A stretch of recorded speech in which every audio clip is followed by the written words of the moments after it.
இந்த மில்லனியம்ல ரொம்ப ட்ரெண்டிங்கான ராமர் யாருன்னா பாலராமர். நம்மளுக்கு நல்லா தெரியும், அதாவது சின்ன பையன்ல இருக்க ராமர் வந்து நம்ம பார்த்துருக்கோம் அயோத்தியா கோவில்ல. அதே மாதிரி நம்மளுக்கு நிறைய ராமர் தெரியும், கோதண்ட ராமர், வைதேகி ராமர், இப்படி நிறைய பேர் நம்ம கேள்விப்பட்டிருக்கோம். அதே ராமர் எவ்வளவு நேரம் தான் நான் என் வில்ல வச்சுக்கிட்டே இருப்பேன், லக்ஷ்மணா நீ இதை புடி அப்படின்னு சொல்லி கொடுத்த கோவில் எங்க இருக்குன்னு தெரியுமா? திருக்குடந்தைன்ற இடத்துல இருக்கு. அங்க இருக்கிற மூலமூர்த்திகள் பாத்தீங்கன்னா சக்கரபாணி, சாரங்கபாணி, ராமசுவாமின்னு சொல்றாங்க. இது நம்மளுக்கு ஆயுள், ஆரோக்கியம், ஐஸ்வர்யம் இது 3 வேணும்னா நம்ம சக்கரபாணியை தான் கும்பிடணும். சக்கரபாணினா யாரு அப்படின்னா விஷ்ணு பகவான் கையில இருக்கிற அந்த சக்கரம் தான் சக்கரபாணி பெருமாள்.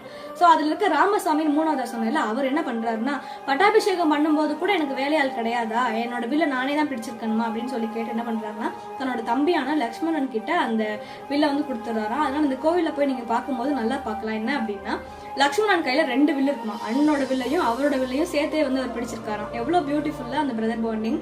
ஸோ இது வந்து திருக்குடந்தைன்ற இடத்துல இருக்கு. இது வந்து பாஸ்கர கஷேத்திரம் சொல்றாங்க, அதாவது சூரிய பகவானுக்கு உகந்த ஒரு இடம்னு சொல்லலாம். ஸோ டைம் இருக்கிறப்ப கண்டிப்பா விசிட் பண்ணுங்க.